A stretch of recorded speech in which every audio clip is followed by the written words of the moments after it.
This is delightful. I'm so glad we came here. Feel those vibrations at Camp Video Games.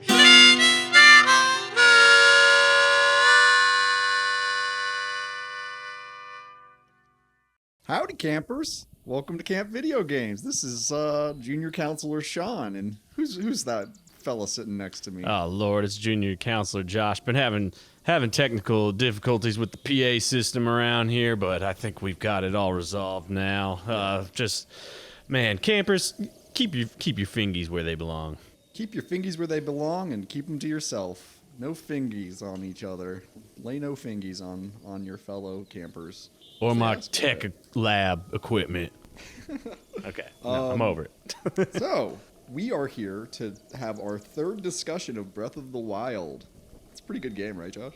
Yeah, I've heard. I'm having a good time. I'm having a very good time. This is great. I'm having a great time. We're talking the Hitano region. We're going to Hitano Village, and then we're going to introduce ourselves to the Zora people. Nice fish boys, fish girls.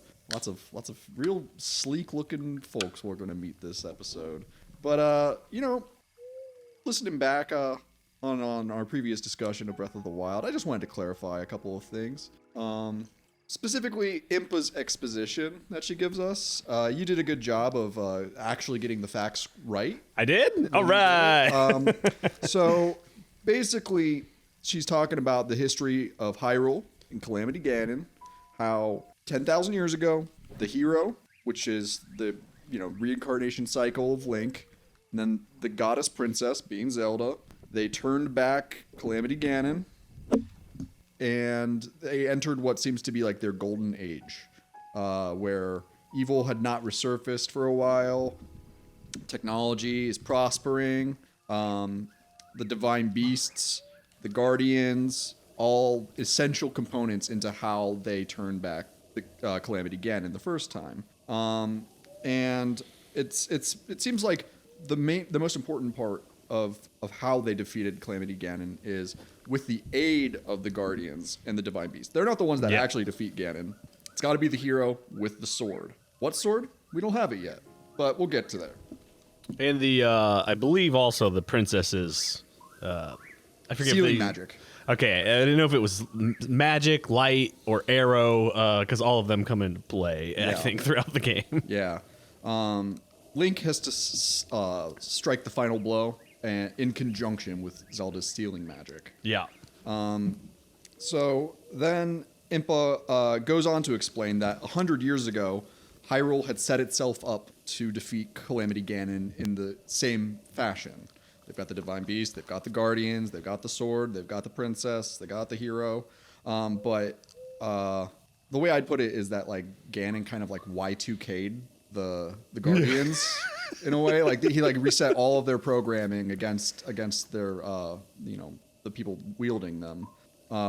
And it failed. She doesn't go into too much detail about what happened 100 years ago because I think realizing that Link has amnesia, like she's trying to like ease him in to the reality of their situation. It's just a fear of if you expose him to too much at once of recollection, his head's gonna explode or something. I would love to see that in like Nintendo color scheme, like how like some like ultra violence. Although I played Doom 2016 and Doom Eternal on the Switch, and like that's the most violent stuff I've ever seen on a Nintendo console, which is pretty fun. It seems, for earlier consoles before the Switch, they strayed somewhat from like mature games as much as not as much as these days. It's kind of whatever goes. Whatever will run on this dinosaur of a system. Yeah. So then Impa relates a message that the princess left Link 100 years ago. Free the 4 divine beasts. That's going to be the next big task that Link has to handle. We got 4 of them. We got Vah Ruta, which was championed by Daruk, the Goron. We got Vah Meadow, which was piloted by Rivali, the jerk Falco. Yeah, we'll get to his ass. We'll get to him. But we'll get to him.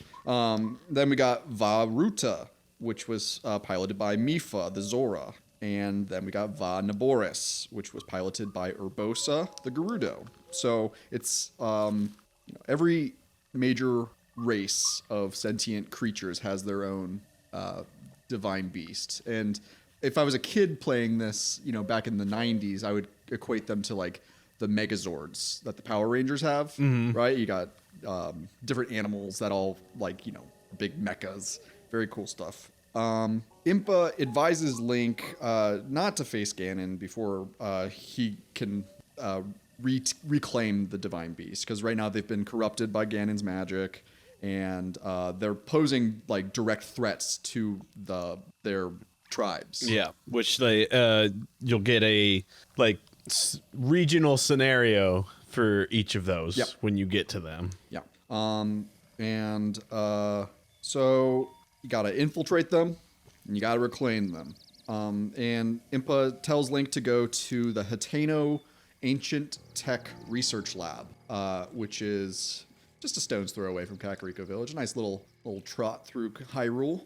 Hateno is one of the few places that avoided destruction during the Great Calamity, and it's there they'll be able to fix your Sheikah Slate, because if you're looking through the Sheikah Slate's options in game, you'll see that there's some it looks like corrupted data that is not you're not able to unlock the full potential of what the Sheikah Slate offers, and Hateno Village will be the first place to set you on they'll get you that software update that you need. So one more thing about Impa. I was looking at her. I liked what I see. She's a cute old lady. love a cute old lady. But Impa looks like Toad from Super Mario Brothers. Yeah. She's got this hat. It's like a rice patty hat with some cool blades dangling from it. But the color scheme, it's white with red rimmed. She's squat. She's short. And I think if we put a photo of Toad up next to a photo of Impa, you would see that there's actually quite a striking visual similarity between the two of them. Yeah, I remember in my note-taking playthrough, I may have commented on one of my favorite attentions to detail that I've seen in the game. That is this is why for me this game is above what you're normally finding out there in the slop of software.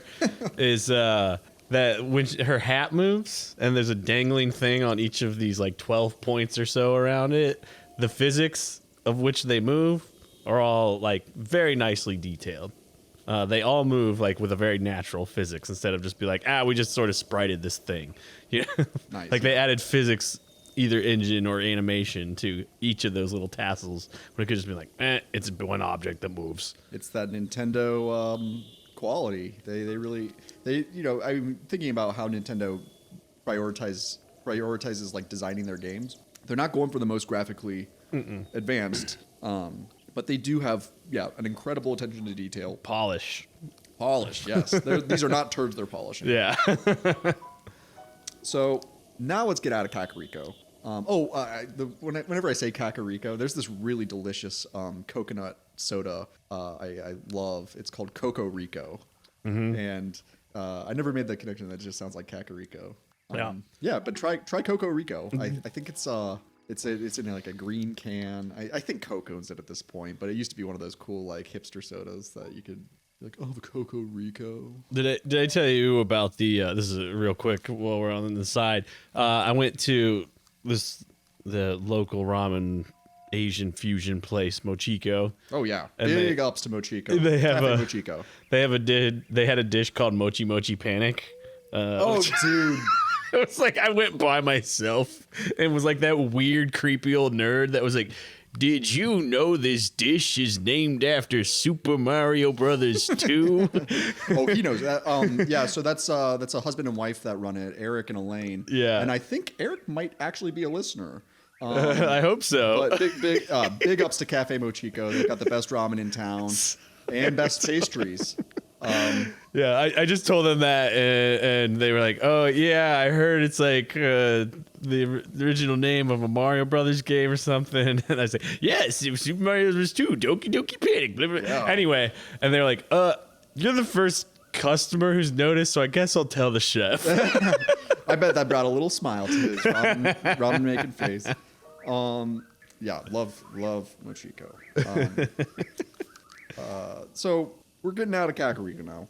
Let's go to the stables. There's some stables. Yeah, we kind of skipped that last time. Yeah, well, you know, because you'd naturally likely pass it on your way to Kakariko. oh yeah, it's right on your trajectory if you're following the path of least resistance.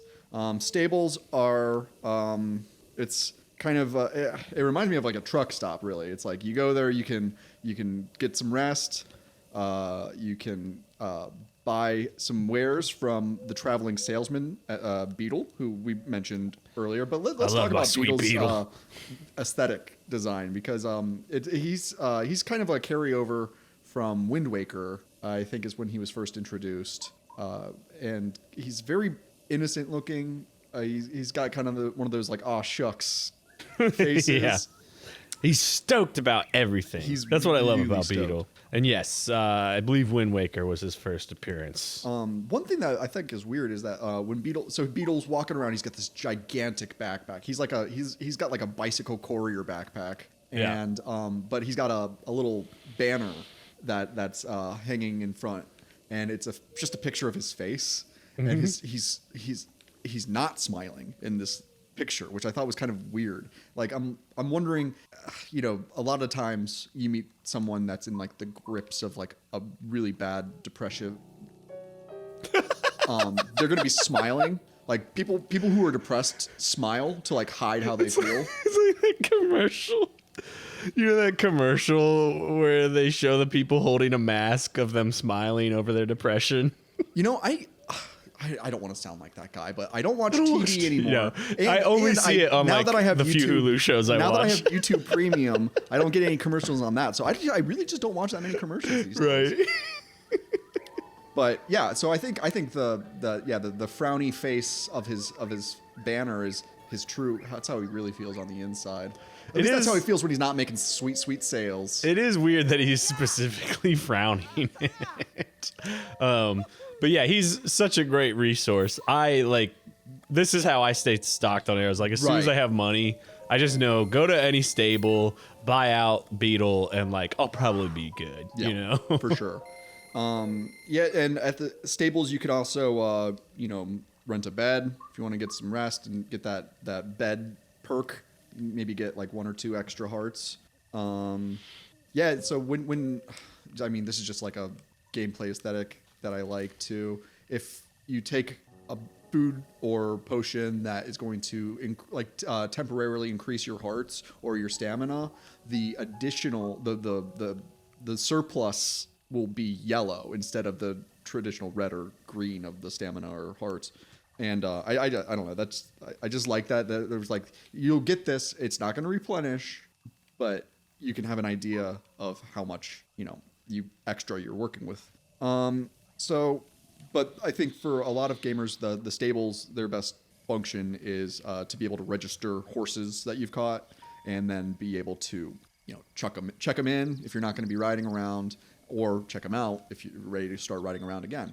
I always name my horses like Chumby or like Jum Jum. There's always like a U and like some like soft vowels. Yeah, mine are always named after my cat. Oh, and like buddy. what? so yeah, in this game I have Bub Horse and Buddy Cat. Aw. So they're all named after things I call the cat.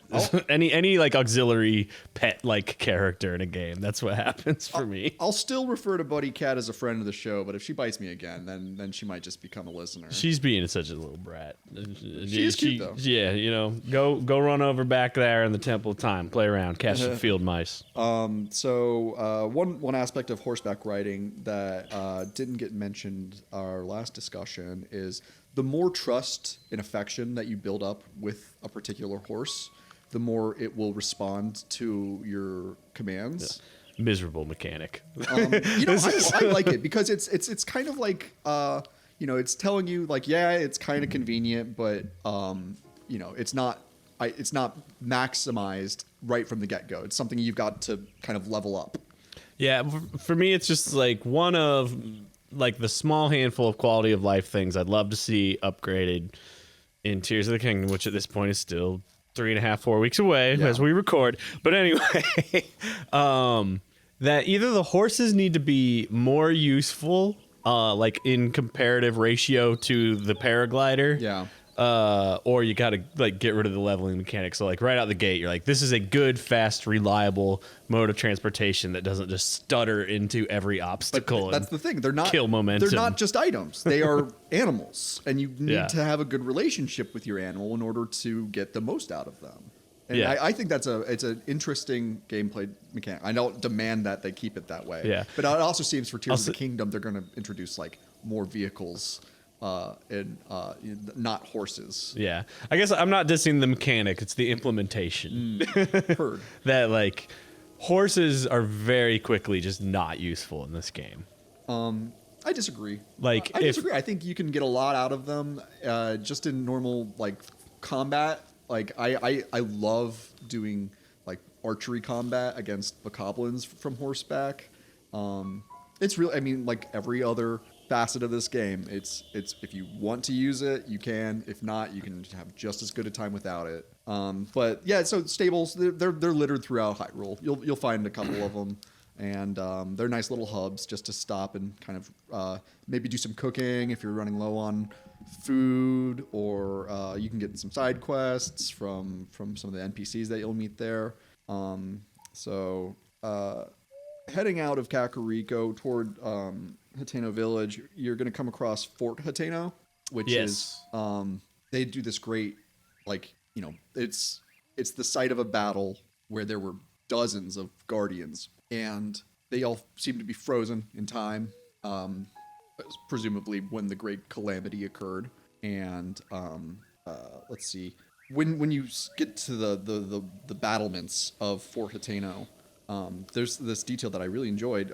You know, first it's you know, it's old architecture again. It was built hundreds of years ago, but there is some recent reconstruction that's been done on the walls. You see these like sharpened stakes that seem to have been put up recently. And I assume that, you know, I mean, the most exciting thing to happen to Hyrule is Link's resurrection at this point. In the past century, like the most exciting thing to happen is Link, you know, comes back and then he activates the towers and shrines. So like all of a sudden the countryside is just like, again, dotted with these towers that had you know, previously been hidden underground, or, you know, at like ground level at least. So there's all these large towers and glowing, you know, like, you know, they're glowing unnatural colors and changing the, you know, the countryside. But you go up to the main gate of Fort Hateno, and that's where I saw the first Triforce image in the game. There's like a Hylian crest above the gate, and there's those sweet triangles. And yeah, I mean that's the Hylian shield design from other games as well. So I'll also note that the history sort of Fort Hateno will be explained in this game's the way its story formatting. I believe it comes through in either the memories or something along those lines.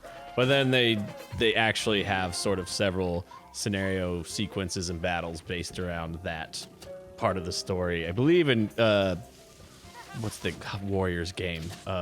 Age of Calamity? Age of Calamity, yeah. Yeah, so Fort Hateno is explained like lore-wise pretty well. Cool. Well, I think in a later episode we're going to tackle all of the memories that can be unlocked, just because it'll make sense more just to like stream through them and get the full story as one big piece instead of trying to meal piece it together. So when I go through like a major like landmark in Hyrule and I find like a cook fire, I see that sort of as like a maybe you should like save kind of indication, where it's like get some potions, get some food going, like you might come into something pretty soon here. And in this case it's just another cook fire, but in like game theory, they have these like recommended spots where it's like you should maybe restock. Well, it's also I mean, for what it's worth, there is a guy here. I forget his name. It's like, The Explorer guy. yeah, I'm not gonna bother to look it Yeah, up. yeah, That'll yeah. take too long. But it might be the first like shrine quest that you're given. Oh, the Dark Gaze one. Well, okay, so I don't know because in my playthrough this time, I was literally I like waited for the guy. Like, so it's one of the ones that's kind of based on somebody's schedule. Yeah. So you had to like go talk to him, lead him out, and then if it passes the like time of day that he's willing to go and take you to wherever you got to go to this shrine, he goes like, never mind, I'm out, and he turns around and runs home. Hell and that yeah. happened to me. And I was just so mad. I was like, I'm not going back. I'm done with this guy. So, talking about Hateno Tower, which is the next big landmark that we're going to come across.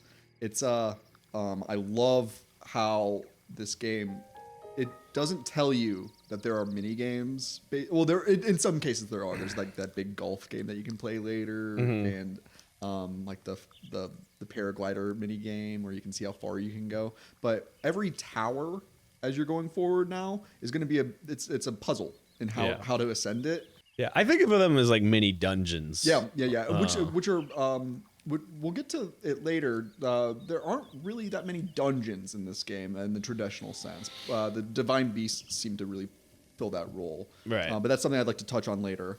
But this one, Hateno Tower, it's covered in thorns, and it's just a small challenge. I'm like, how are you gonna navigate this? You have to think about, well, there's thorns, maybe they're flammable, and showing you that there are different.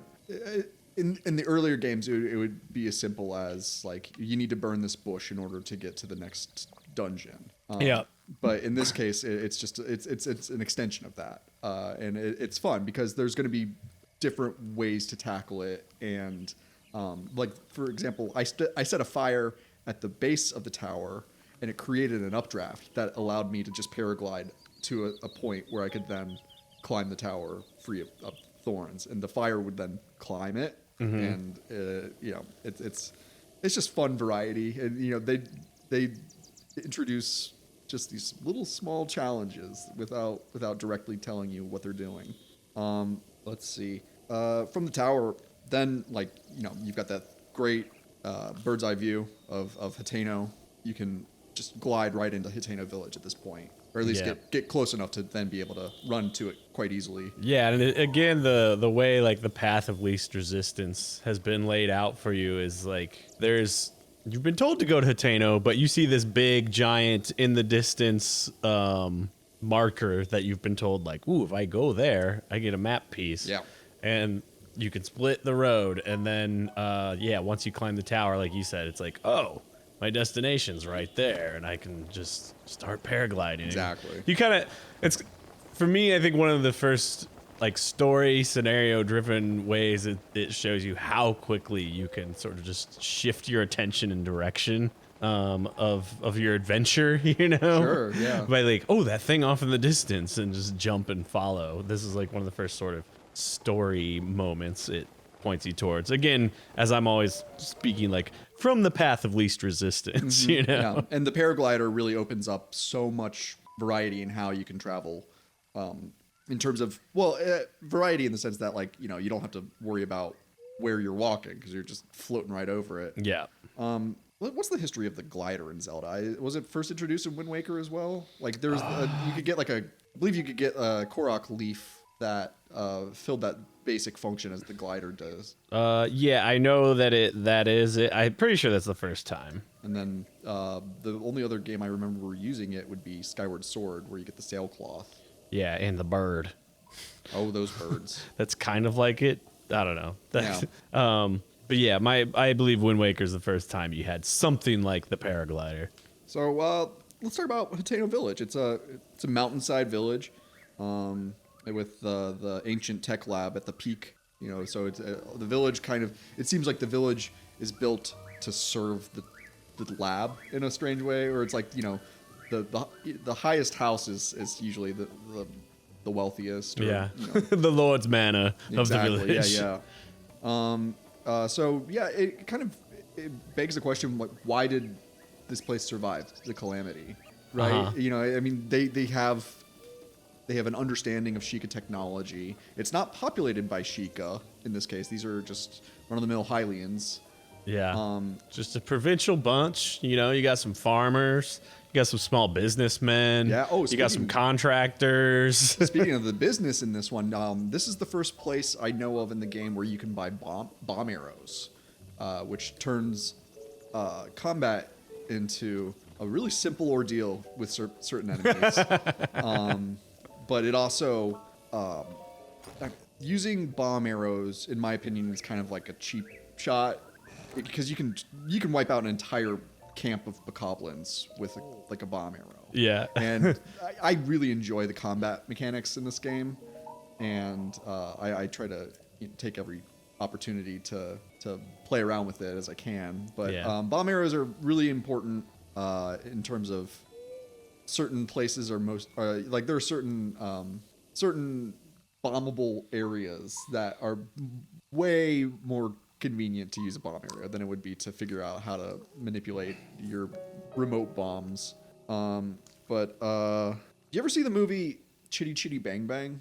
I don't believe so. There's an old Dick Van Dyke movie, and in it he plays an inventor who lives in this wonderful, like, he's like an eccentric genius inventor who's also like dead broke, and he and his kids are living together, and their house really reminds me of the Hateno Ancient tech lab. Oh yeah. just the, like it's all been kind of jerry rigged together. Yeah. But there's these like indications of like really sophisticated technology, kind of contrasted with very rural looking like living space. Yeah. I would contrast it to I'm sorry, I'm gonna reference it 2 episodes in a row. The opening village in Xenogears is a lot like Hateno Village. Okay. And it is like one of these, like, it's a similar vibe. It's like one of the last like non-war torn like spaces left in the world. Like, but since you start there, you quickly find out otherwise. And they also have this like sort of outlandish scientist doctor guy who lives on a hill in a jalopy, house like this. Cool. So it seems to be a trope. I wish I had more examples off the top of my head that I could refer to cite it back further than Chitty Chitty Bang Bang. It's all good, man. I doubt as many Japanese game developers are like, remember that Dick Van Dyke movie? Let's do that. Hey, man, I think it was a Disney film too, so I mean, it probably got distribution in Japan. I believe it was made in the '60s. In the let's go inside the lab, and that's where we're gonna meet Pura. Yeah. Now I say Pura, but maybe other people would say Pura. Puria? How is it spelled again? Purah. I'll say Pura. Pura. I don't.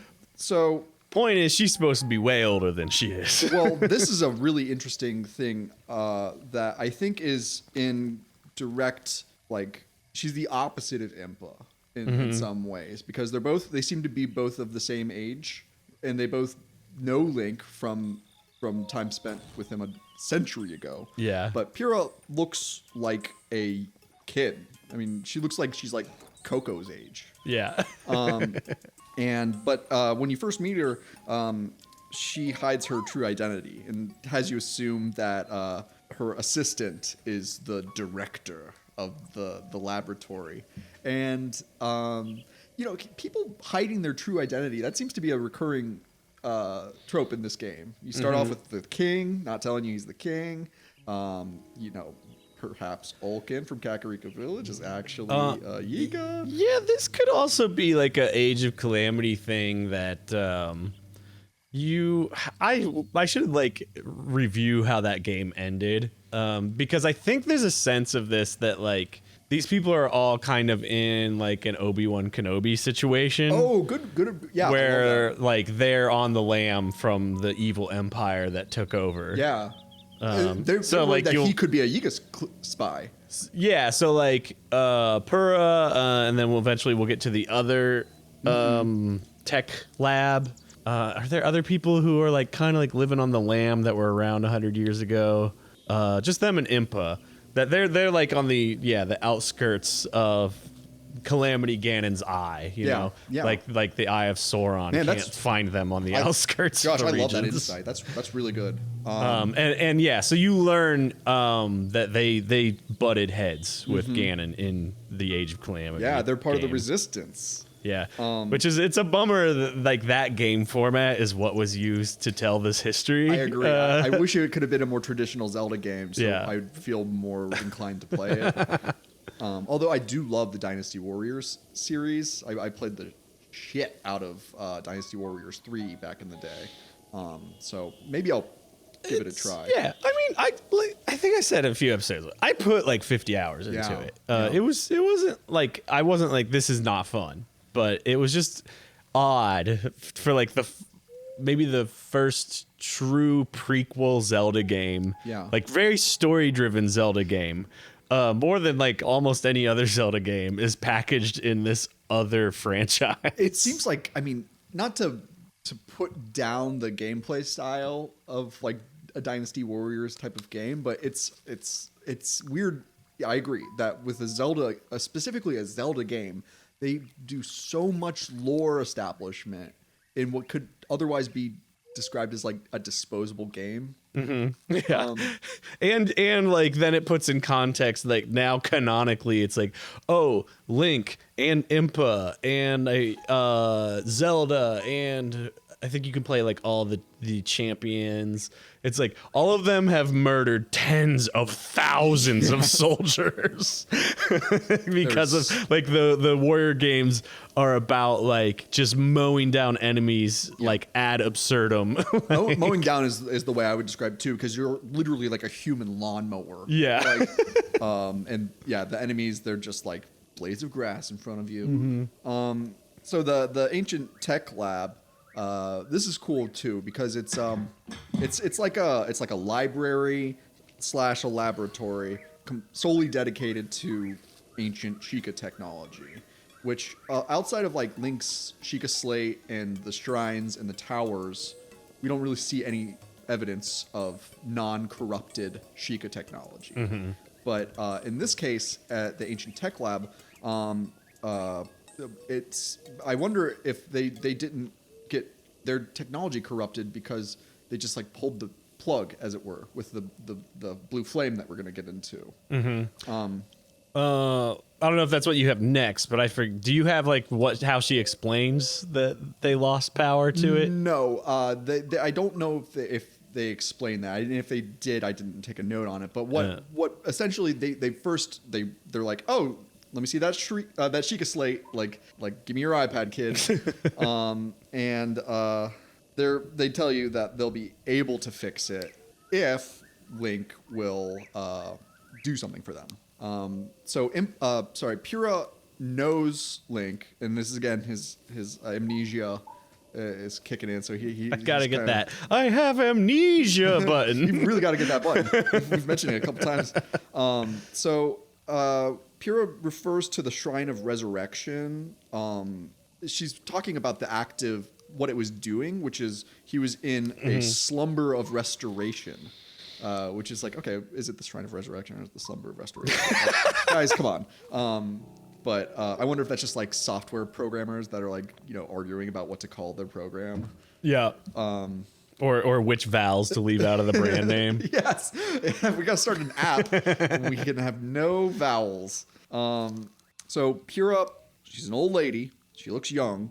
And it seems that happened as a result of an experiment that she was conducting. And so when I think of Pyrrha, I mean, aside from like her being one of the like foremost scientific minds in Hyrule, I also see like next coupled with her like knowledge is like a bit of vanity and like obsession with youth in that sense. She seems to be pretty happy that she's a forever kid. Yeah, it is interesting that like well, I want to talk about like how you learn that, how that story's told. Right. And she even tells you, she's like, it's in my diary. Don't read it though, but it's in my room and it's page 1 through 4. You can read about it. So, like the way that it tells her story in this like Benjamin Button format. Oh, Benjamin Button. And it is like, I think, for this game being made for ostensibly, I'll say, 10 to 14-year-olds in terms of the like reading level and such. Yeah. It is like a nice little aside story of this person's consequences of their action. Yeah, well, yeah, it's kind of like Where like it's like each batch of pages, she's like, oh no, I've gone back to this age. Now I've gone back to this age. It's very nice. It's like she's like Incredible Hulked herself accepted to being a kid instead of a big green guy. The hubris of unchecked experimentation. So Pyrrha is also, she took Link to the Shrine of Resurrection in order to get his solid night of slumber of restoration. So she's an incredibly important figure in Hyrule's history at this point because she is the reason that we still have Link to a degree. So they task Link to relight the ancient tech furnace, which is it's a fun little mini game again where and they're gonna make it more difficult than the second time you have to do this. I don't know. I was like, is it a fun mini game? It's a very simple. You have to hold a torch, light it at the furnace, which is at the bottom of the hill, and then run back up to the top of the hill while keeping the torch lit. And I remember there only really being one obstacle that I had to overcome, which was there was a river that you had to like jump over. But I found out if you just throw your torch at the what do we call these things? At the lamp? At the lamp, yeah, because you're lighting lamps on your way so that you won't have to, go back to the furnace in order to keep to bring the blue fire up to the furnace.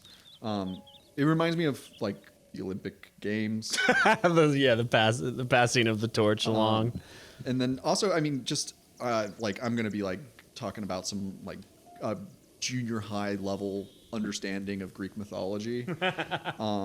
So when you think about torches in like Greek god imagery, you got Persephone, who was Persephone was Demeter's daughter, and she was kidnapped by Hades, the lord of the underworld.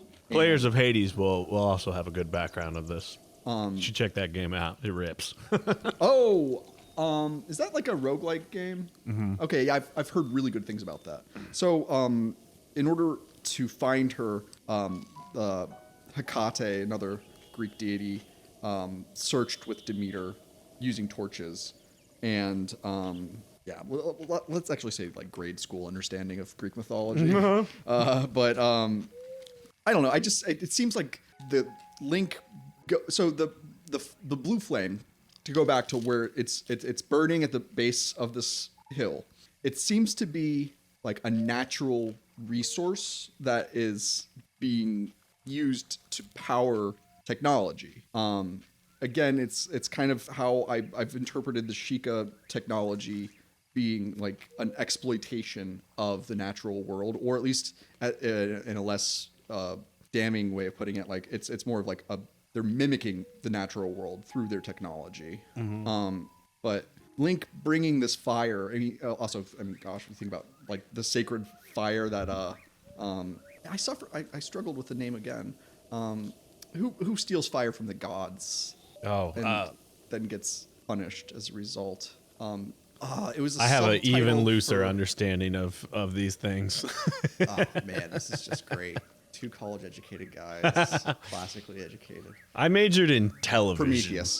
Prometheus. Okay. The only reason I remember that is because the novel Frankenstein by Mary Shelley had a subtitle which was The Modern Prometheus.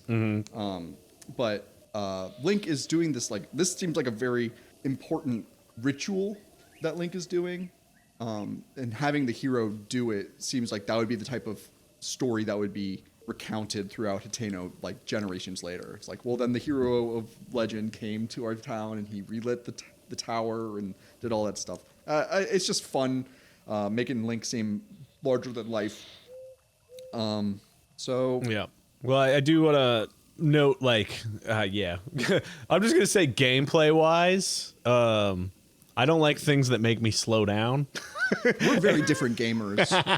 We have very, because you've mentioned before that like your main priority is to become as powerful as possible, as quickly as possible. Whereas I really enjoy step by step, and I like how it's difficult to begin with. Yeah. In some cases, It's more like I don't like it when it's okay, I've solved the puzzle, and then I just have to slow down based on game like boundaries or mechanics or limitations. So in this, like, you can't run when you're holding your torch, and it's just like, when can I just hit the I get it button? You know, like, and then I think I maybe slow myself down even more when I do these, because I'm like, I think I could just run to the next one, but I think also maybe the torch burns out if I wait too long, so I put it away every time I light one and then pull it back out just to be safe. If I'm not mistaken, I believe torches can stay lit for a pretty good span of time. Yeah, I should just look that up for the next time I run into this. So now that you've brought the blue flame back to the lab, their furnace is up and running, which means that they're going to be able to upgrade your Chica Slate. And one of the functions of the game that I just have never used is you can take a photo of something and then set the shrine like beeper that'll go off if you go near a shrine. If I take a photo of like a Hylian shroom, I can set it so that the beeper will go off anytime I'm near one of those. If you're specifically trying to farm like a specific resource, never use that stuff. Yeah, but I actually use it again as sort of the min-maxer here. Yeah. Is that once you have min-maxed the cooking aspect of the game, you'll find I won't give them away here for fear of spoiling somebody's fun if they like to play more like you through exploration. But once you figure out like the top 3 or 4 recipes, you learn, they're based on these 3 or 4 rare ingredients. Yeah. And so like when you load up that ingredient, it makes it like way quicker to find the trees where that ingredient is living. You know, I'm gonna take it upon myself this playthrough, because I'm playing through, you know, when we get to the end of this episode, we'll get to the point where I stop playing. I'm going to take it upon myself to start using it, just to challenge myself, or at least to, you know, change my rhythm. Yeah, it can actually legitimately be helpful for certain resources. And also it adds another collectathon to the game, aside from the Koroks. But I don't even know what you get at the end of it, because like I know what you get at the end of the Koroks, which again, if somebody's for whatever reason exploring this first for them, I won't say. But it's like there's just so many extra layers and steps to be like, oh shoot, I got a new item, I gotta get my camera out. Oh, now I gotta throw it on the ground so I can take a picture. You know, like you have to be pretty mindful about doing it. The camera function is now usable for your Chica Slate, and with it, you'll also get a photo library of you get Zelda's portfolio of photography, her photography portfolio, which with Link being Zelda's constant companion as her bodyguard, it's basically reasoned in the game that maybe if Link goes to these places where Zelda's taken photos, it'll help unlock his repressed memories. And that's what really that gets the ball rolling on unlocking Link's lost memories.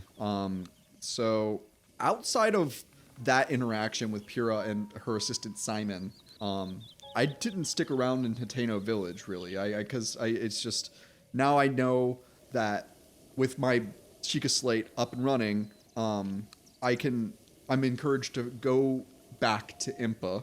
Right. Tell her, you know, give her an update. Like, oh, I talked to the lady and told me to talk to, and she told me to come back and talk to you. And then Impa, which I noted in my sort of playthrough, I was like, how are they communicating? This woman's over 100 years old and doesn't seem to move from this cushion she sits on. How is it that in the time I got there, she communicated this message to send me back, and then Impa also was like, "I heard you made it to Hateno Village." Interesting. That's a good question. You know, in Wind Waker, you learn that the Rito, which are the big flying bird people, that they act as like couriers for the Hylians. I wonder if maybe they got some bird buddies. I don't know. I'm gonna chalk it up to some sort of like ancient Sheikah communication technique. I just assume whatever. everybody in a video game is psychic. I mean, I really enjoyed my time in Hateno Village. There's like a couple small noteworthy things. Yeah, go for it. There's like the kids are all over the place in this village, again with like their own stories, like side stories and shenanigans that like if you talk to this like a couple little boys, they're like, "Stay away, leave us alone."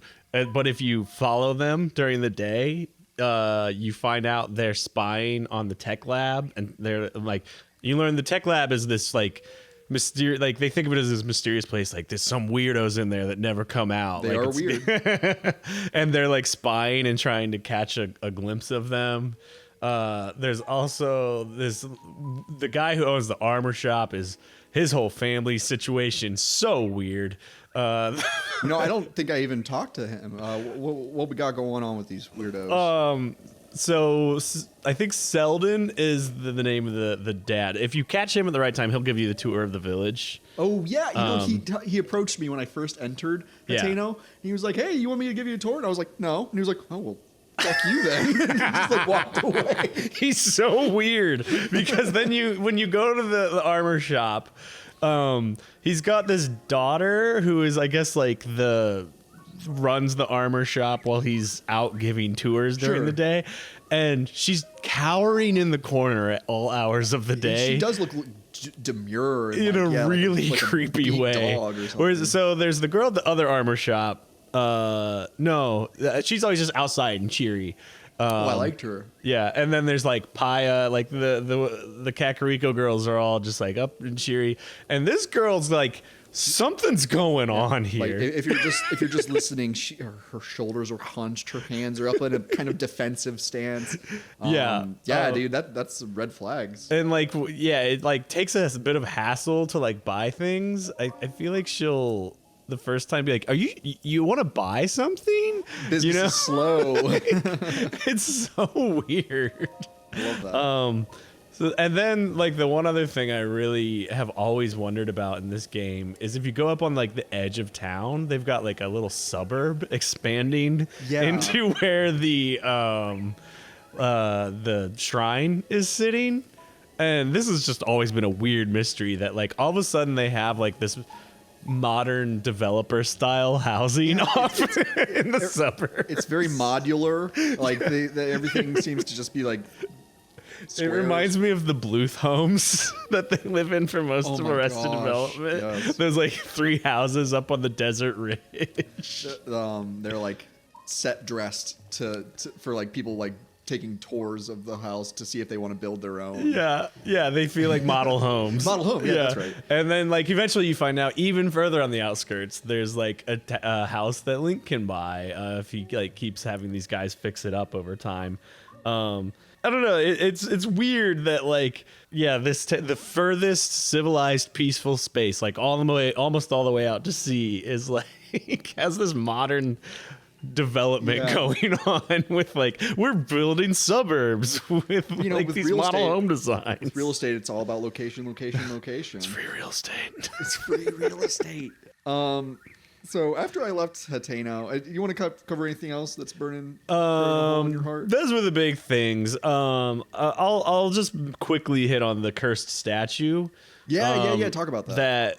What it does is it's similar in tone of how it like talks to you as a player to the bat in A Link to the Past who halves your magic cost, which when I was like 7 and first playing that game, I was like, what did this guy do to me? Right, because if I'm remembering that correctly, like he's acting like you're bothering him, and he's gonna punish you by increasing your magical burdening that, like, oh, you're just always gonna have so much magic on hand that's gonna bother you to carry it. That's wonderful. And this cursed statue in Hateno is very similar. That, like, even when I first played through this as a full-blown adult, I was probably only like half paying attention was part of the problem, but I was like, what's this thing doing to me? It's like taking my orbs I just spent all of my time working for, and it turns out it's just the function that transfers. If you decide, like, oh, I wanted a heart instead of stamina, it'll swap them for you and you can pay. But it's presented in that same tone that you're like, wait, what? Is this good or bad? What, did I accidentally run into a punishment? What's going on? So, like, lore-wise, what is corrupting this statue? Like, that seems like an interesting, dynamic, because we only really hear about, like, in terms of deities, there's Hylia, and then there's the three golden goddesses, but like this is like, looking at it, it looks kind of like the Hylia statue, but she's got horns protruding from her forehead, and this like sinister purple fog enveloping her. Really interesting. And I breezed right past her this playthrough. I remember coming across it in a previous gameplay, but my first playthrough, I think it's like one of the first things I ran into in Hateno Village. Like, before I even went into the village, I was just like, what is happening? There's also the you could go to the dye shop here. That's that guy's weird. It's his kid is one of the ones who's like, hey, don't follow me around all day. I'm trying to find these weirdos. Yeah. They're just like these, like, just family of, like, lovely little, like, Appalachian hill people. Yes. He's like, just throw a bunch of crap in my pot and I'll dye your clothes for you. It is a very so. Yeah, I love the Koki dye shop, and like, it is fun that, like, you can customize your outfits to a certain degree, and it's like, it doesn't cost too many resources. It's a nice little touch. Yeah. So, leaving Hateno Village, if you were to bring up the map, the next big like incline to work toward would be Mount Lanayru. If you're going to be working your way toward like the Zora folk.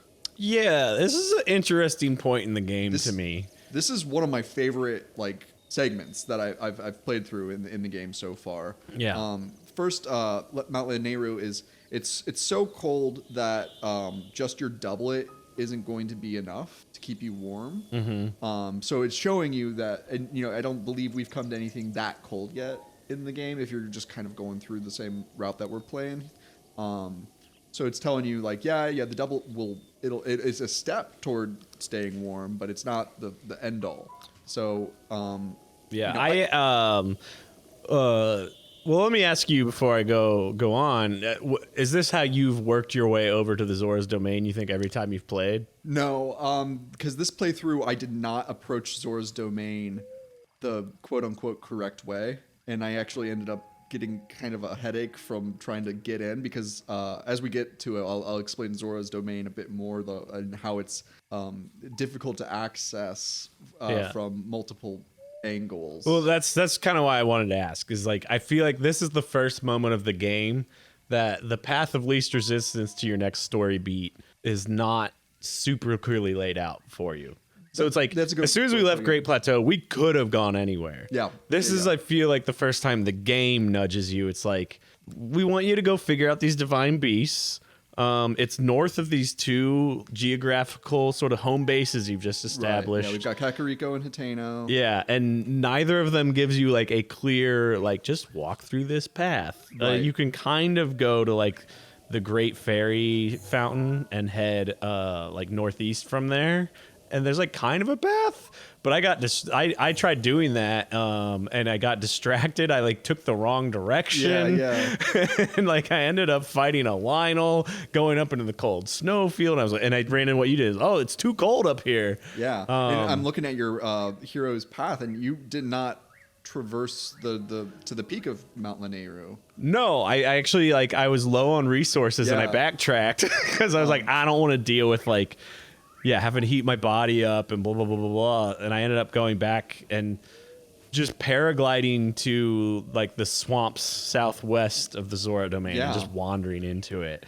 But if So if you- there's multiple, like unique approaches you can take to what's Yeah. sort of your next driven location. So if you're blundering around like I am, and me, I like climbing mountains. I like to get to the top and then to be able to glide and have a much larger radius of where I can travel from there. And this is something that's like sort of just occurring to me is that the spaces or the places where you get the climbing gear, if you're that sort of person who's Yeah. like, oh, I'm drawn to mountain, Yeah, you've likely hit those shrines so far. That's a good point. Yeah, and or climbing gear, we'll find it on Mount Lanayru. Climbing gear is armor with bonuses that increase your speed while climbing, and it definitely comes in handy. But if you get to the top of Mount Lanayru, you're gonna come across a dragon, and this will be the first. This is the first dragon that I've seen up close in the game. You'll see them off in the horizon. You'll even see some of them flying behind us here at the Temple of Time, if you keep your eyes open. But this is Nadra, and it's been corrupted by Ganon's malice, and it's when malice has corrupted an animal or like a deity of some sort, and it's almost like it's like a cancer. And, there's these disgusting growths and purple like radiation is kind of like emanating from it.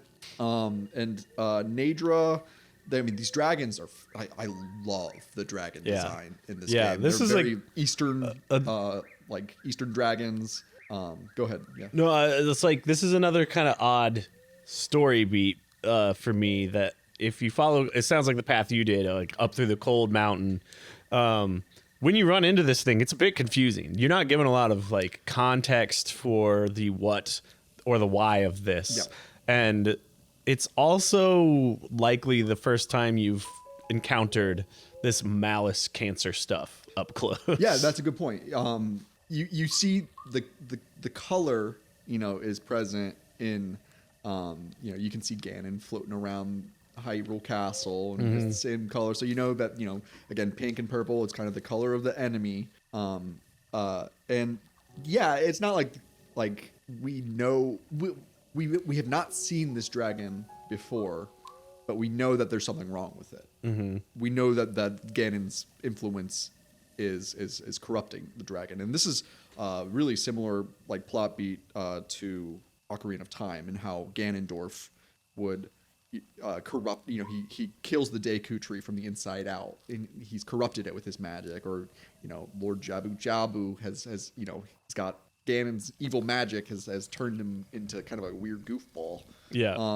So what happens, you get to the top of this icy mountain, and this like the visuals are just stunning in this case because it's magical, it's icy, it's dark, it's windy, it's storming, and everything feels so like, and I don't know if this is a word we've really used in the game, but it's epic. And I'm not saying that in like a bro. It was, I drank 30 beers. Right. Epic. That's why I shy away from that term. Yeah. Well, but it's lost a lot of power. In the classical sense, it's an epic moment. Yeah. Because what happens, you get to the top of the mountain, the dragon then departs and it starts to fly away from you.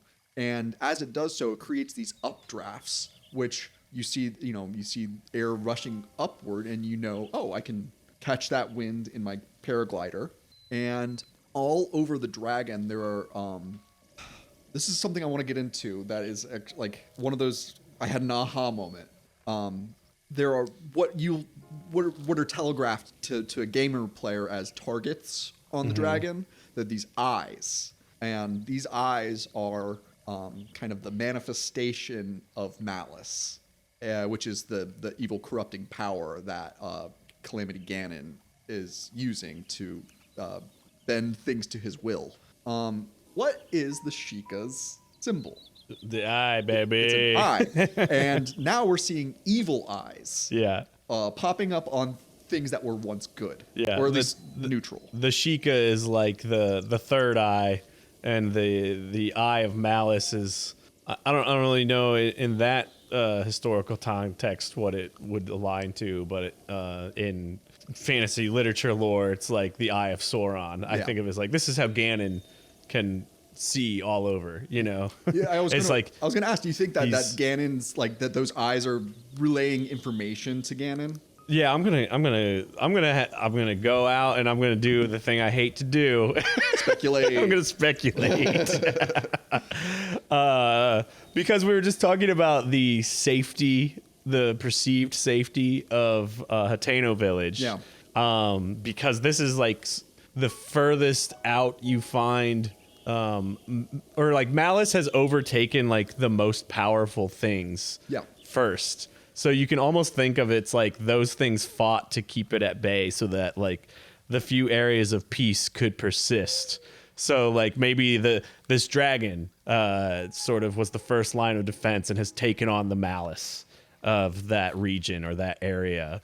It's like a sacrifice. Or like the divine beasts, have like sacrificed themselves and taken on the malice too, so that the civilizations nearby can continue to live somewhat in peace without being taken by it themselves. That's all right. I've speculated. No, that's good. So what happens after you start chasing Nadra, and you're gonna be flying, gliding behind her? I guess I'm gonna say this dragon's female. Nadra sounds like a nice lady. I just assumed they all were for some reason. And it'll become apparent that you're supposed to shoot these eyes of malice that off of the dragon, and upon destroying every eye, it's going to the dragon is going to return to what you've learned is the Spring of Wisdom, which plays a really important role later, especially as we unlock memories.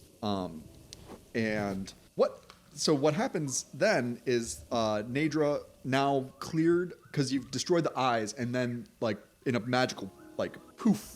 Like all of the malice has been eliminated from Nadra. But then the dragon's still kind of circling around you. And my instinct was not to do what the game wants you to do, which is to then shoot the dragon with another arrow, just anywhere, which will,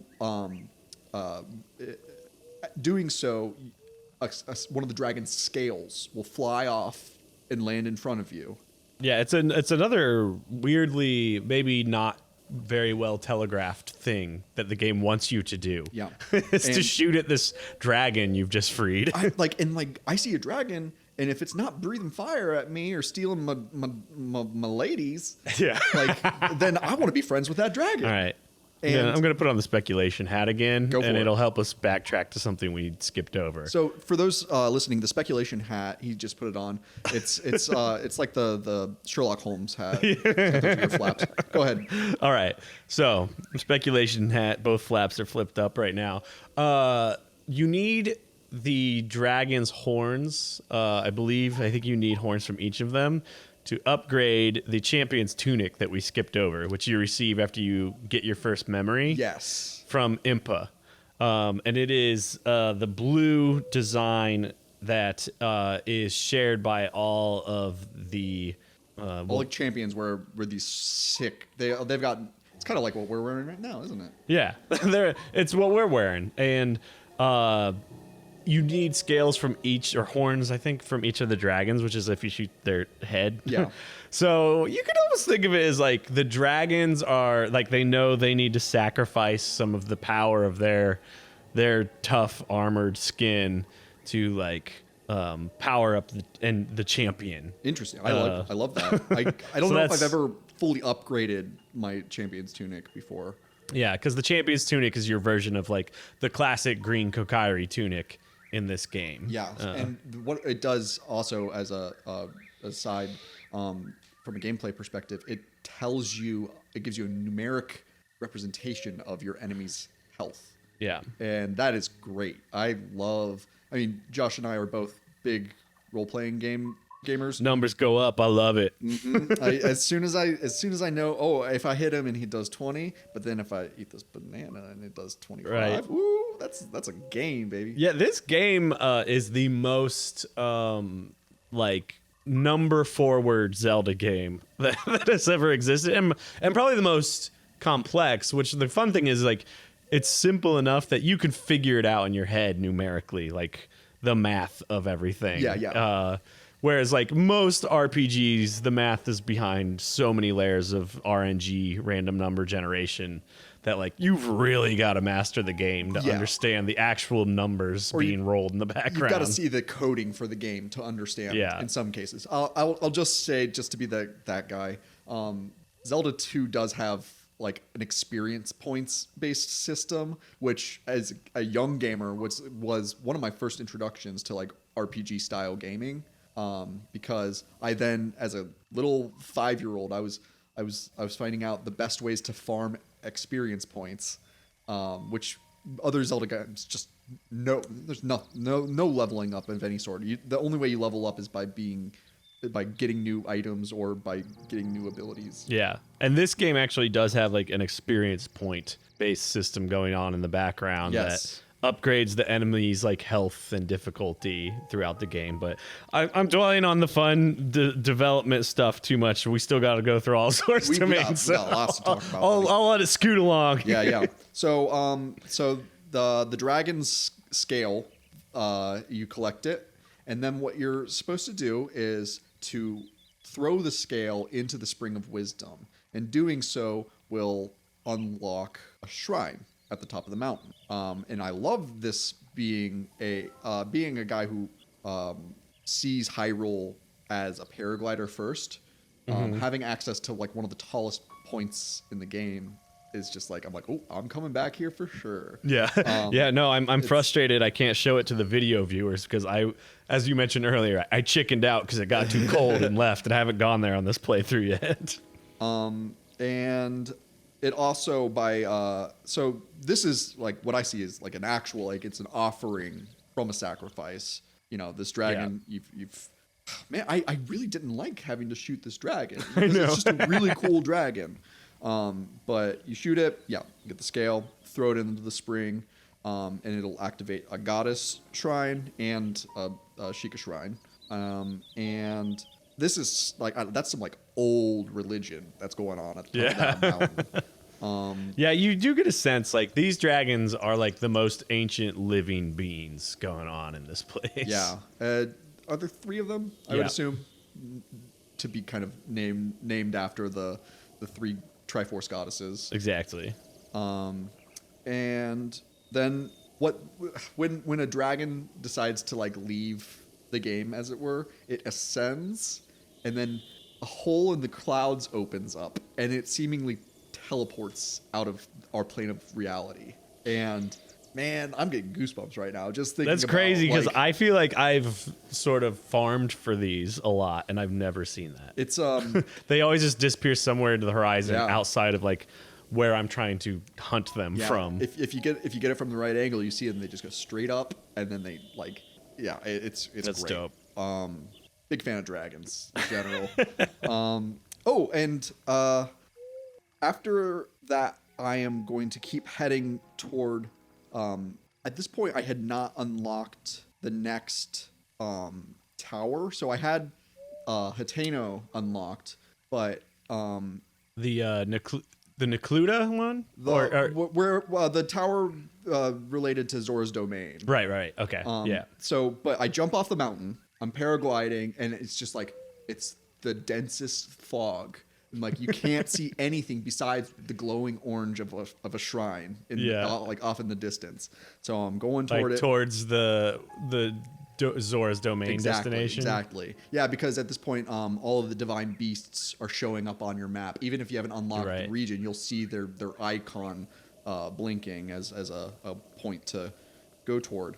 But this is when I finally got to fight one of the coolest enemies in the game, the Lizalfos. Oh. One of sort of the most frustrating to fight because you've been able to just brute force the enemies you've seen so far, the bokoblins and the moblins, and these guys like suddenly have this dexterity to them. Yes. That it's like, you can't just swing at everything. Nope. These are they're faster than you. Because if you're a new player, I would say you're pretty evenly matched against bokoblins and moblins at this early point in the game. Yeah. Where you're only the most powerful weapons you're getting are ones that you've taken from dead enemies at that point. But the Zalfos, they're fast. I would say that they're like clever, but they're versatile. You've got water. They can swim incredibly fast, dangerously fast. But they also have this great camouflage ability to like blend into the surrounding area, chameleon style. Mm-hmm. They can change their color to match their surroundings. They're still kind of easy to see. I've never really been like taken by surprise by them necessarily, but if you're not paying close attention, maybe if you've got like the mini map heads up display still on, you might not notice them if you're not paying attention. But yeah, I don't know if I got like jump scared, but I feel like I KO'd 1 or 2 times the first time I ran into one. Yeah, because sure. I was just like, just hack slash. Why can't I just? How do I hit it? It's like all the big time Elden Ring From Software fans are laughing at me right now. Right, but it's all about it's about being deft and strategic and not just trying to brute force things, because that's just button mashing. Whereas they're like, no, you need to show a little bit of finesse in your fights. Yeah, this is definitely the most like evolved mechanically that Zelda enemies have been. You've seen it. Other 3D Zeldas have had like a little bit of like, you got to jump backwards sometimes. The Lizalfos in Ocarina of Time were some of my favorite fights in that game. You would fight them in Dodongo's cave. Yeah, and they did a similar thing. If you just swing, they're gonna jump. Exactly, and they it is at that point in an Ocarina of Time where I typically, if I would lose my shield, I always liked not having a shield in Ocarina of Time. I just like the aesthetic a bit more for some reason, because Link would wear his shield. Covers so much back. of his character. But fighting Lizalfos, you're gonna want a shield. Yeah. So after clearing Mount Lanayru, going to that shrine through the big deep fog, the shrine that you find, and again, we're not going to cover every shrine because that would get boring for everyone involved.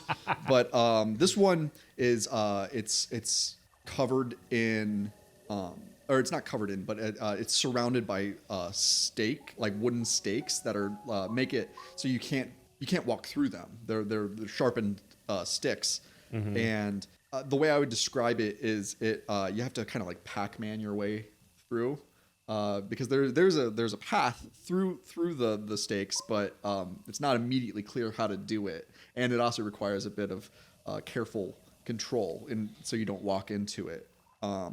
But that shrine is called Ruko Mag. I wrote that down for some reason.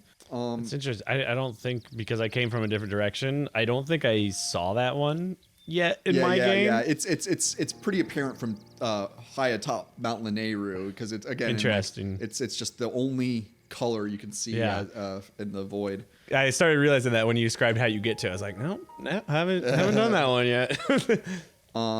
So getting closer now to Zoro's domain, the first thing, because you want to talk about how the game wants you to get to Zoro's domain? Well, that's what I was saying before. I honestly don't entirely know, other than if you go from the way you went is one way I could think of. The other way, I think I've just never done. There is a direct path. There out of Kakariko Village. One of the Zora. I'm not gonna pretend to know exactly which way it's accomplished, but at the base of one of the towers closer to Zora's domain, you're gonna meet Sidon, who is the prince of the Zoras. And right. He is out looking for a Hylian to aid his people, and he'll basically tell you to follow a path, which turns into kind of a combat gauntlet. Right. Which is it's great because you're just going down this one road, and this is where you're going to fight a lot of Lizalfos for the first time. Yeah. And So that is one of the ways where like they tell you, they're like, go this way, you go to follow these torches. Yeah, and like we're saying, there's a couple directions to get there. Yeah. I think neither of us has ever followed the path of least resistance, maybe. Right. Let's just focus on what we do know. Yeah, I was just like I flew out of Kakariko Village every time from the Fairy Fountain Shrine. Yeah. And you did from Mount Lanayru, I think there's a direct path, but whatever. And that's to say that they set it up so that like when you get to the area of Zora's domain, it is possible, like if you came later and you've got some other tools and resources, you can like climb around that whole thing and I think miss all the Sidon cutscenes through that gauntlet. Yeah. But if you don't, like, you'll either run into a shrine that's right by Sidon. I think there's a Sora there that's like, hey, Sidon's looking for you. Exactly. Or you'll hit the tower where there's a guy on top going, hey, I got stuck up here. A Zora that was at the top of the tower. Because I was looking for a Hylian, but our Prince Sidon is down there if you know a Hylian. Yeah. So in my most recent gameplay, I had a hard time entering Zora's domain because as you get closer to their corner of the kingdom, it's going to be raining constantly, no matter what. Which means, this is something we haven't really talked about. Rain is one of the biggest pains in the ass that this game presents, simply because it makes it impossible to climb. And I know we've said before that this game like doesn't typically say no to you, but when it's raining, it's saying you're not climbing. It's buddy. excellent at putting up environmental barriers. Yes. We talked about that on like how you approach Kakariko Village. You probably just don't have enough stamina to climb this. Exactly. And with Zora's domain, they make it like, okay, they might have come here later, so to resolve that they might have more stamina, we're going to make it so it's raining no matter which direction they approach. But it's justified because that rain is coming from... they done got a plumbing issue. They got a big old... Well, let's talk about the elephant in the room. He done got a plumbing issue in him. Vah Ruta, that's the divine beast of the Zora people. It's a big old elephant. I mean, like, when I say big, I mean B-I-G. I mean, a thick boy. And I forget, when do you first hear it? Is it when you talk to the king of the Zoras, or do you hear it during your approach to Zora's domain? You can come across it naturally if you want. It's got like this, like, it's like elephant trumpet is just like, it's amazing. It's so impressive. Yeah. One of my favorite parts of like kaiju movies, giant fighting robots, Godzilla stuff, is just the scale. I love being a small little speck of dust looking up at God. Yeah. Like these gigantic, unfathomable things. And these divine beasts really capture that well. That is incredibly well stated. That's like exactly what I wanted to say about the way they're introduced. And I think I did on my second playthrough, I think I did a different divine beast first. Yeah. But other than that, I've always gone here. And the introduction of scale gives you that exact sense that like very like kaiju movie influenced, like this is a larger than life structure that is impossible to fathom. And then when you get the context of like, yeah, it's been raining ever since that thing started going wild and a bunch of like ancient stuff came out of the ground. Yeah. That you're like, this thing is a force to be reckoned with. They do a good like world building and lore building around introducing you to the dungeons. And I also I just want to side note that I consider the scenario of how you get into the divine beasts almost like part of the dungeon. Sure. It's like just because you're not in a dark, dank place doesn't mean it's not still part of the same process of like solving the dungeon. And each of the divine beasts are going to have something like that. So like we just did the first half of like running the gauntlet of enemies through the rain to Zora's domain. Now, when you say like gaining access, do you mean like the mandatory combat that happens before you enter in this case, it'll be with what you and Sidon do in order to get into Vah Ruta. So let's talk about, first off, Zora's domain is a beautiful place. Yeah. When I first saw it. I love every civilized place in this game. But looking at Zora's domain, it the first thing I thought of was the Emerald City from The Wizard of Oz. It's just like it was designed by angels. It's just this beautiful place. It's glowing. There's this precious rock called a luminous stone that might play an important role in the next game, if I'm not mistaken. The luminous stone. No spoilers. Well, we'll just say that it glows the same color as ghosts do, which might have some significance. But I mean, you're looking at Zora's Domain. It's just like blue. There's just like everything seems to be made of like fine glass and marble, and it's smooth and shiny. Yeah. And the centerpiece of the fish is so impressive. This like open fish with its tail up. And I remember at one point, I don't know if there's a Korok up there, but I remember just being like, I got to get to the top of that thing. I bet there is. I mean, there's 900 of those goddamn things. So, and I would say that just from, again, being, we're of a generation where like Ocarina of Time came out when we were like 10 or 11, maybe 12. Yeah. Very formative time for like a video gamer to like be like establishing some core memories. And I see this the centerpiece of Zora's Domain. It's Lord Jabu Jabu again. It's the childhood water dungeon part. And there's a lot of reverence for characters specifically out of Ocarina of Time that get name dropped or referenced in some way. So I also think the Zora species, I think of them kind of as equivalent to like Middle Earth's elves in a way. They're yeah, this is good. I like where you're going with this. Because this might coincide with what I have to say about these fellas. They're they're like these.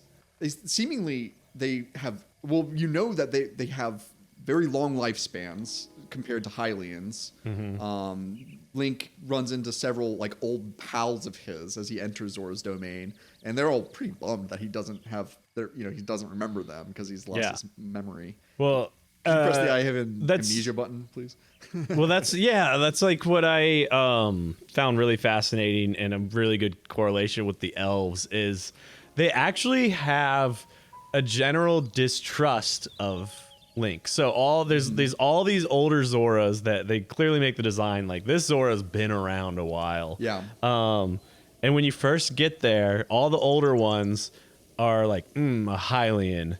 You're like one of those outsiders. And the reason they're all mad is because they lost their like Princess Mifa, who they think like sacrificed herself for no reason for some Hylian that like she was in love with. They blame Link for Mifa's death. Yeah. and Link is greeted with like open hostility from some of the geezers of Zora's Domain. But like in contrast, Sidon and some of the younger folks are like, actually maybe we could use this guy to fix our problems. Yeah. So Sidon, he's a great character because he's this big red shark man. You remember he rocks. Dude, do you remember, did you watch Sewer Sharks? Yeah. They all have like if the sewer sharks weren't taking growth hormones design. Like that's what the Zoras are designed like. These are sewer sharks that haven't been juicing. Yeah.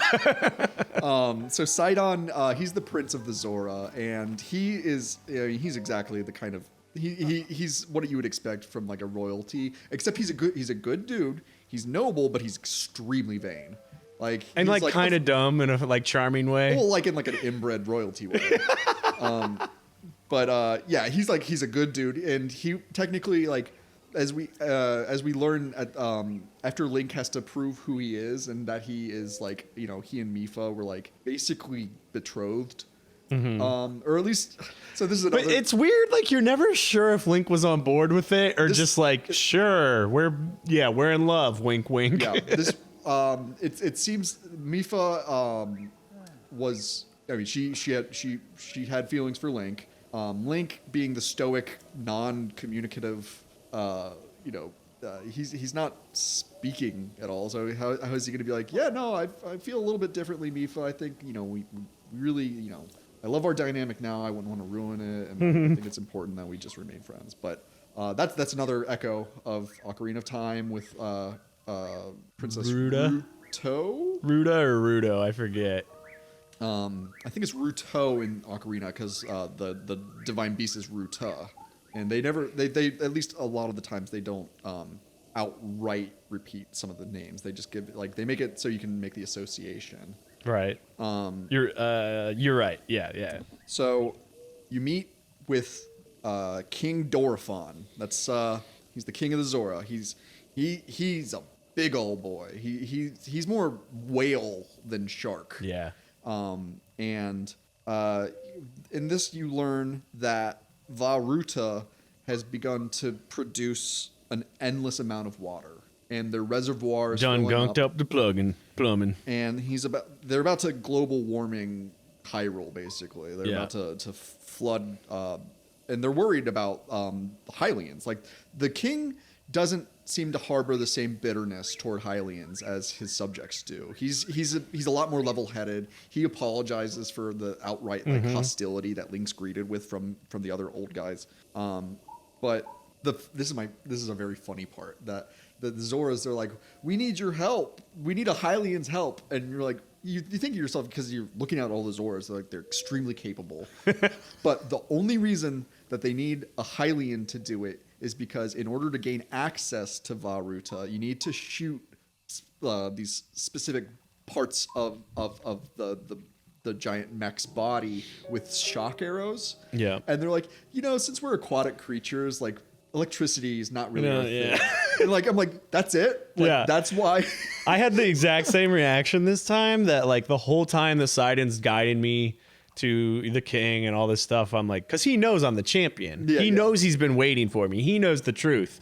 And then you find out in that cutscene when all this is sort of being resolved, like, no, it's just that. It's just, we don't know what rubber is. And I don't know. That I felt like that was kind of a cop out. I was like, that's it? Like, really, guys? Like, okay. Whatever. It's fine. You know what?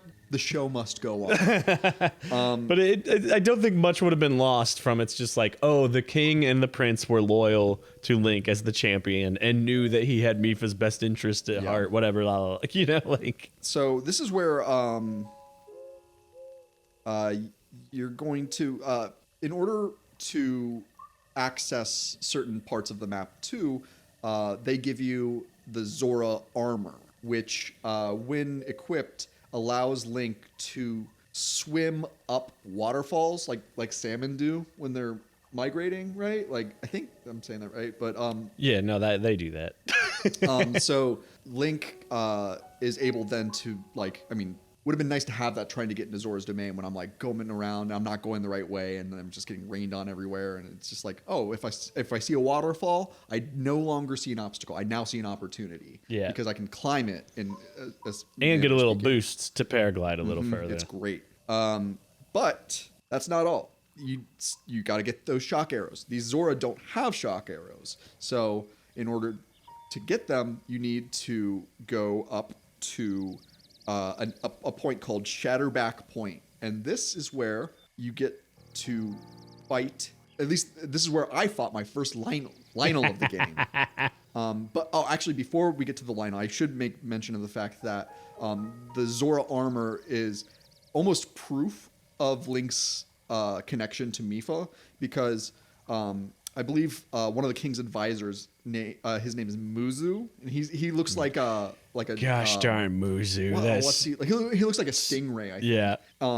And we can't stand Muzu. We learn that the armor fits Link perfectly. Yeah. It was made by Mipha by hand, and then that's like Link. That's him being vetted, basically. Where it's like, oh no, Mipha like made this for you, and that that's a lot of work. I mean, I remember my wife knit me a scarf once, and I was just like, this is a big deal. Like, but like, if she knit me a tuxedo that fit me perfectly, and I know that's not a thing you typically knit, but that would actually be kind of cool. Or like a crocheted tuxedo. Yeah. I'm gonna go after that look maybe. But it takes a lot of love and attention to make something to fit somebody perfectly. And it lends more credence to the fact that Mipha was in love with Link, and by giving him this, that's almost like a ceremonial betrothal item of some sort. Again, Ocarina of Time with Ruto, she gives you the Zora's Sapphire. That's the blue one. Yeah, it's Zora's Sapphire, which is the engagement jewel of their people. So, it rhymes with the last one. And upon seeing a statue of Mipha, Link gets his repressed memory comes back to him.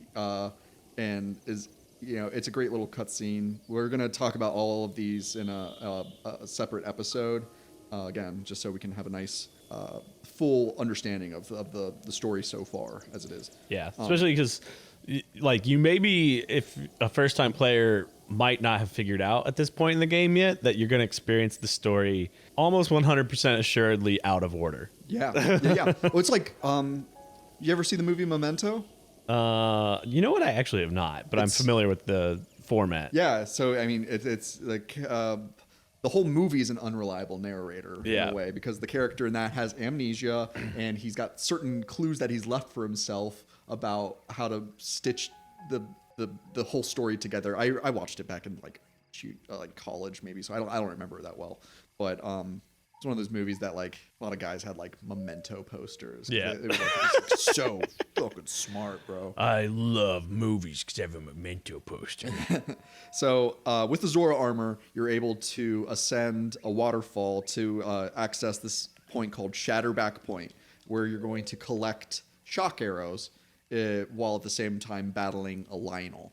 Now, a Lionel is it's like half man, half lion, half horse, 1/3 each. Yeah, it's about that. The classic Lionel design. I think the term chimera could be applied to a Lionel, where it's like an amalgamation of different animals kind of all put together. Lionels are so cool. They're just like the most aggressive, powerful enemies that you're going to approach that are not guardians. Yeah. And I think combat with Lionels is one of the most satisfying procedures to get down correctly. If you can fight a Lionel well, it'll look really cool, and to get into what Lionels offer outside of a challenge is their gear is sick. Like a Lionel sword, a Lionel bow, their shield, like it's all much more powerful than what the common enemy is carrying. And when I see a Lionel as a player, I know if I get that, if I take that bad boy down, I'm getting some nice gear. And in this case, we need to collect at least 20 shock arrows in order to gain entry to Vah Ruta. Now, do you want to talk about like actual combat with a Lionel? Well, all I want to say about it is I don't know if you actually killed this one, because like at this point in the game, they kind of just want to scare you with them. Yeah. You're encouraged to just run around and collect arrows instead. A first-time player definitely does not understand the fight with a Lionel, and almost any armor you have, it's going to be a one-hit KO with this guy. Yeah. So I actually, when I was still like sort of taking my time, I ran into one earlier, a less powerful Lionel, and I took it down on my second try, I think. But this one, I goofed around with trying to beat it, and I was like, I could spend my time here, but I was like trying to get through the story the purpose of this podcast. So I played it sort of the way you're supposed to. I was like, actually, I already, for some reason, I had more arrows than I needed, but that's all to say. Like, this one's designed to scare you away from Lionels for at least a good while. It's so effective at conveying menace and aggression and just like unchecked like rage that these Lionels have. They are they're a force to be reckoned with. Yeah, and I agree with you that at this point in the game, they're like kind of teasing you with this overpowered enemy.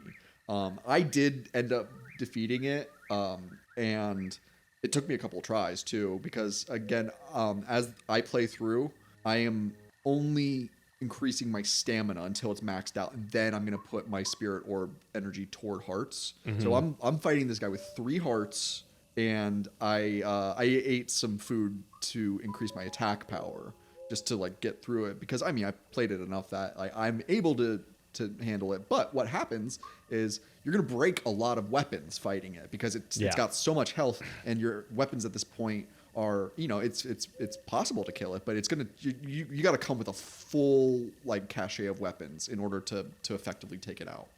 There is one exploit on fighting Lynels that can save your weapons durability.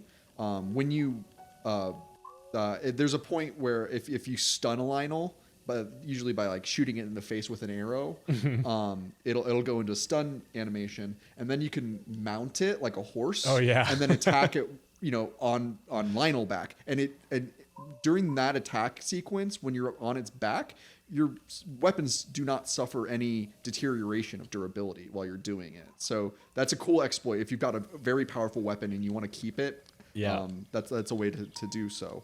But in order to get to the Lynel, you gotta ascend the waterfalls with your new Zora armor, and then you've just got a short little jaunt toward it. But you know, I like breaking weapons on Lynels, because I know I'm gonna have I'll then have freeze space. Up your inventory. I'll then have space for better stuff. Yeah, right. Now with the shock arrows in tow, and I think one of the great details too is it's not enough to just like fight an enemy and he'll drop enough shock arrows in order for you to proceed, because that only means that like the only way to get those shock arrows then in that case would be to fight him. But that's not the case, because as you're going around, you're gonna find shock arrows sticking out of trees, and like it's almost you don't find them like that anywhere else, as far as I know. He's just been up here doing target practice, basically, is like how they kind of set that scene up for you. Yeah, you'll find shock arrows poking out of trees or in the ground, and that's not going to happen anywhere else, really. Yeah, but it's there because they're such intimidating enemies that if you can avoid fighting it, there will be enough if you sneak around and collect them, which is just how this game encourages all different kinds of gameplay styles. But 20 of them in hand, then you can join Sidon at the reservoir where Vah Ruta is rampaging, I guess, or I don't know. It's kind of chill, but it's just where it's spouting. Yeah. It's just like sort of stuck in a loop, you know. It's like a software bug that just keeps looping the same operation over and over again. Yeah, it's like when you're like when you need to get a new O-ring for your toilet, and it just keeps leaking water, and then you'll hear it refill the reservoir, and it's just constantly filling the reservoir as it is. Yeah, if you haven't like used your toilet in a while and you just hear it like the basin like fill with water, that means that something needs to be replaced, or you need to make some adjustments, because you're just going to waste water, and water is life, and we need to, you know. Camp video games. Those are the hot tips you get from Camp Video Games, baby. Save water, baby. Okay, so you join Sidon, and he's gonna give you a little ride over to Vah Ruta. It rules. I love it so much. It's so weird just to be like, hey buddy, jump on my back, like and it's this is gaining entrance to Vah Ruta, and it's going to be it's a pretty quick little series of first you're gonna be riding, so Sidon's swimming at really fast speeds, and you're riding him on his back, and Vah Ruta is it's like self-defense was like activated, and it's shooting. Its immune system goes off. yeah, we're the white blood cells here. It shoots ice blocks, the same type that are summoned from your Sheikah Slate, the Cryonis, and it's shooting ice blocks at you, and you're not told that you can basically negate them with your Sheikah Slate, but if you just, so you're on Sidon's back, and then this big block of ice starts flying at you. Some people, I think they're going to shoot those blocks with arrows or something to destroy them mid-air, and I believe that works. But if you just activate your Sheikah Slate, you are able to catch it with the Cryonis app, rune activated, it'll like it'll disappear. Yeah. The things coming at you, and like it's just visual cues give you that. Like you're like, oh, ice blocks. I make those myself. I happen to be quite an ice man myself. And versus historically in a Zelda game, you would have been like, oh, the item I just got in this dungeon, use it. This like allows you a little bit more ingenuity in how you approach puzzles. Absolutely. And I, for fun this time, instead of like, so what you're describing is like, yeah, it's firing ice at you. You just move your cursor over it and ping, it'll destroy it. I used Cryonis to raise ice blocks as like shields between me and Sidon, and they crash into each other and break. That's so cool. And I was like, it was literally just in the moment, I was like, I wonder if you can do it this way. Yeah, and it could. So after you've dealt with the barrage of ice, which will come at you in volleys, in between every attempt to, Sidon will bring you up to the side of Vah Ruta, and you'll ascend a waterfall, and then paragliding. You're going to be way above the elephant, and there's some pink points that you're supposed to aim at, and there's 4 of them. So shoot all 4 of them, and you can shoot multiple in one go if you have enough stamina, which is one reason I really recommend players work on your stamina wheel, because the whistle exploit doesn't work on everything. That's true. And yeah, if you enter bullet time, again, if I were to min max for overall time saved, I feel like my method was the way to go. I was able to shoot 2 at a time. So it was a very quick battle to gain entry to Vah Ruta. But essentially, after you've shot the 4 aim points, Vah Ruta will go into like docking mode, where it's like, okay, come on in. Like, all right, Yeah. It's like you've sat the switch in the dock. But, it's like sometimes, like every time I meet a dog, I want to while I'm petting it, I want to find the point that'll make it like it's like leg kick up. I feel like I've done that with Vah Ruta now. Yeah. It also just the fact that Vah Ruta is shooting ice at you, it solidifies the fact that this is Sheikah technology. This is technology that you don't see outside of Link's Sheikah Slate. So you take a big old elevator to get into Vah Ruta, and now you're in the Divine Beast. And this is Breath of the Wild's equivalent to dungeons and temples. Yeah. Which a lot of players, I try not to like start arguments with other critics in my mind, but the thing that I know you do. You bunch of haters. They're great.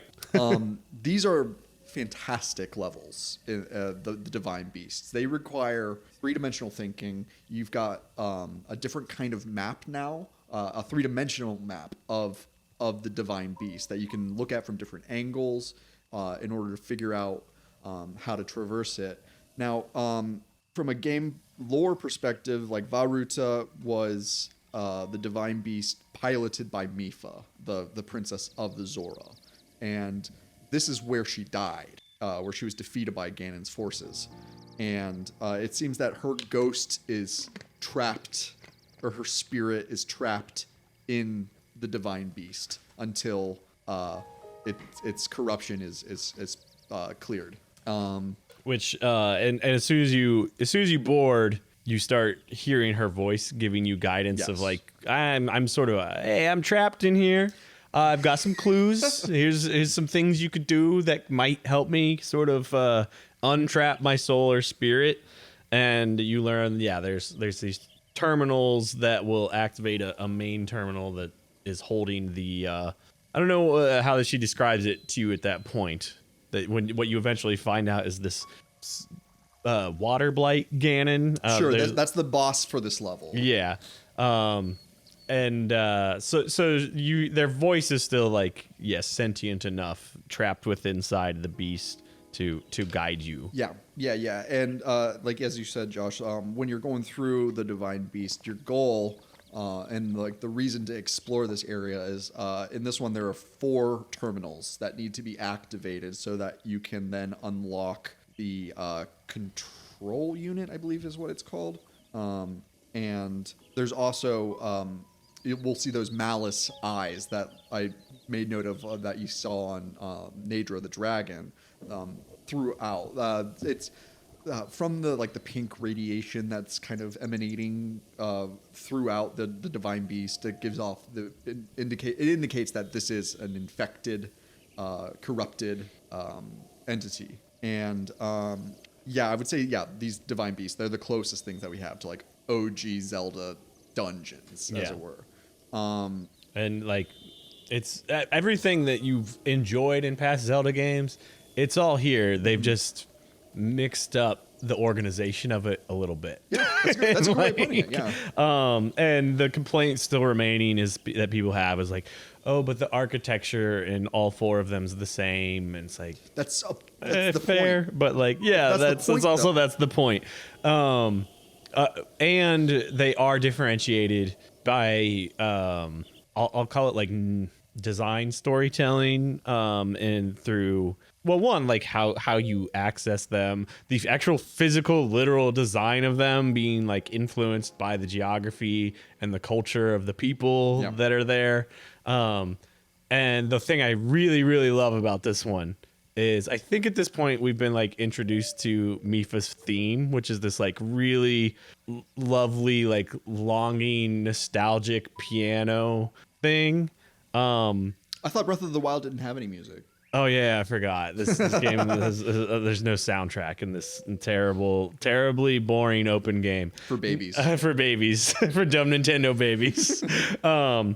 The music in the Divine Beast, as it's corrupted by the calamity. What's the malice? Waterblight Ganon. If you pay attention, it's instrumentally similar to Mipha's theme. It's almost like a toy box piano. Yeah. Playing this high, again, sort of longing, nostalgic melody. That might be. I think that's it. I can't remember. I wish I'd had. If I thought I had enough, I'd load up samples. But that is on top of the music when you're in. But underneath, there's these synth pads that are just completely ominous the whole time. That are really melding the battle going on for this beast very well. Cool. And telling it through the music. So no, they're not all identical to each other. So inside the belly of the beast, as it were, it's just it's stunning just to see the geography of a divine beast from the inside, and to travel through it as just a small little Hylian. And it's like all of the ruined architecture that we've seen in the past. We see how it was at its peak, but we also see that shit's gone wrong with it, with these sickly malice tumors that are growing throughout it, which also occasionally will spawn flying skulls that'll attack Link.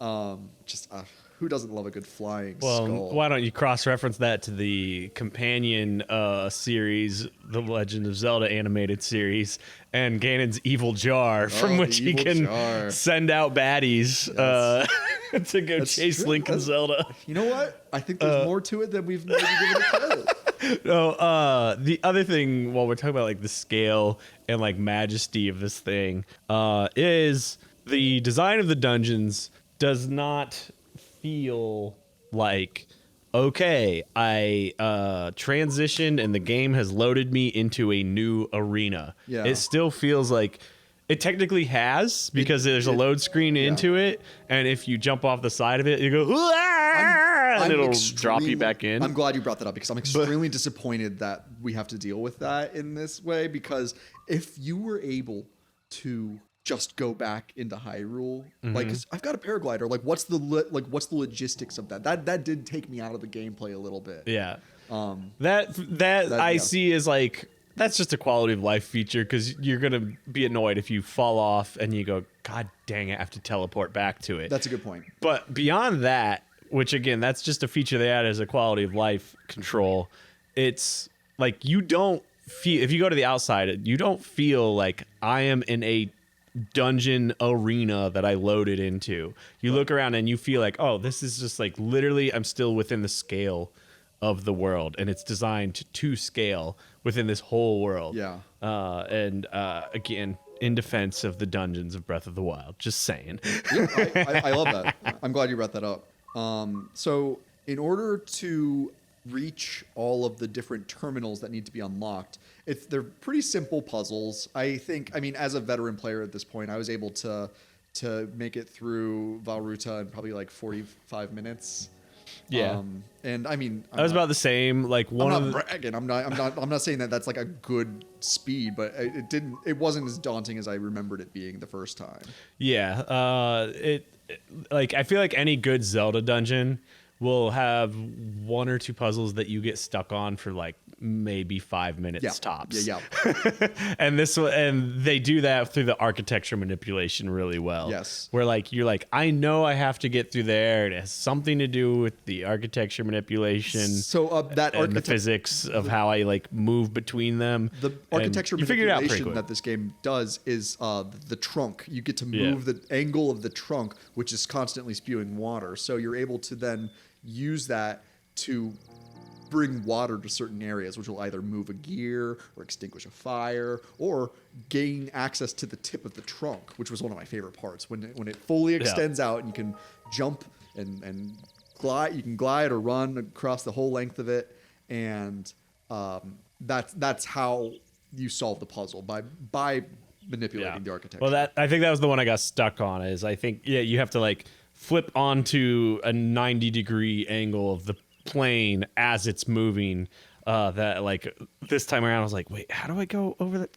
I spent like 5 minutes back and forth getting stuck on that. I think that's I love the feeling that you get to where in certain parts of the game where you don't know which way is up at certain points. Yeah, and that is so discombobulating and like actually really satisfying in a way. It's like, that feeling of like, I almost like, it's the feeling that I get when I'm like in a very tall place, and like if like the wind were to like gust really hard and like I would like my body thinks I might fall you're like kind of unaware, and your body just gets this like tingling of fear that like is just like it's the adrenaline running through your body. That happened to me at this level where I'm at the tip of the trunk and it's still moving and I'm trying to get to a standing point without falling off. And it elicited this like almost like panic response. Yeah, it's really like the camera work is a little clumsy for like how crucial this is to like navigating, but that sense that it gives you of like, I don't know which way is up is really interesting new like introduction. Yeah. Now the tasks to accomplish inside the Divine Beast are pretty rudimentary. You just need to gain access to a place so that you can interface with the terminal and eventually get to the control unit, which is housed in what will be the boss fight arena for the level. So we're going to get into the fight now with Waterblight Ganon, which is if you're playing through in similar fashion, this is the first like proper boss fight. And what my opinion of the aesthetics of Waterblight Ganon and of his like contemporaries of the other Divine Beasts, I'm not that fond of how they look. It's this weird kind of amalgamation of technology and biology. Like with this one has like big spiky red hair and really long thin arms, and it's got a blue like a guardian spear. Its big long spear is pretty sick. It is parts of it are pretty cool, but overall, I tend to like more simple designs. I like monsters. I like, if I'm fighting a boss, I'd rather it be something with the personality than what Waterblight Ganon is. Not really a character at all. It's just this like embodiment of rage and malice and corruption. Right. And the boss fight. Oh, go ahead. Well, this is like one of those things where it's like I don't mind that much but I can kind of appreciate the critique in this like one instance.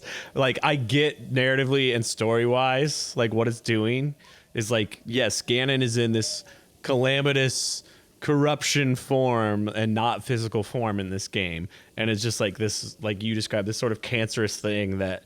And like this is the most corporeal form it can take with the amount of power it's like taken this beast with. But that, like, the thing I will concede is, like, yeah, the designs end up not being super memorable between all the fights. Exactly. Because they're very similar. Like, the mechanics of the fight, because for this playthrough we're doing for this, I've done 2 of them now. I've gone ahead, like, I guess an episode from where we are now. And it's like, the fights, yes, were distinct. But if you ask me to, like, describe as like a witness, like they're doing the character sketch, caricature sketch, I'd be like, they'd look exactly the same. Absolutely. It's a 2-stage fight. That the first stage is pretty simple in the sense that like you're avoiding Waterblight Ganon's spear throws, and I had my Lionel bow at this point, which the Lionel bow. Up at this point so far, I've had some like traveler's bows, a soldier's bow. I think I had a Phrenic bow, which gives you like a bit of a sniper zoom. But the Lionel bow fires 3 arrows at a time, but only takes 1 from your inventory. Which, I mean, if you're able to get all 3 on your enemy, that's tripling the damage potential of your arrows. And it's a lot of fun with like bomb arrows and the other magic arrows. I don't think it was a coincidence that they had you potentially fight a Lionel before you enter the Vah Ruta area where you need a bow. That if they're giving you one that you can lob 3 arrows at a time, making it that much more simple in order to gain access to Vah Ruta. I think that was intentional. So I kind of just like I would shoot it with my shock arrows, which I think did more damage to it. I just assumed it's water. It's in water. It says water, so I was like, I don't know, electricity it. I would shoot it with shock arrows, and then it would fall, and then I would hit it with my sword, my Lionel sword, which at that point was the most powerful sword that I had. And the second phase, Waterblight Ganon floods the boss area. And now you've got 4 platforms, I believe, that you're able to you can't jump from one to the other. You have to jump in the water. It's just tedious enough. Man, I am so scared of dark water. Yeah.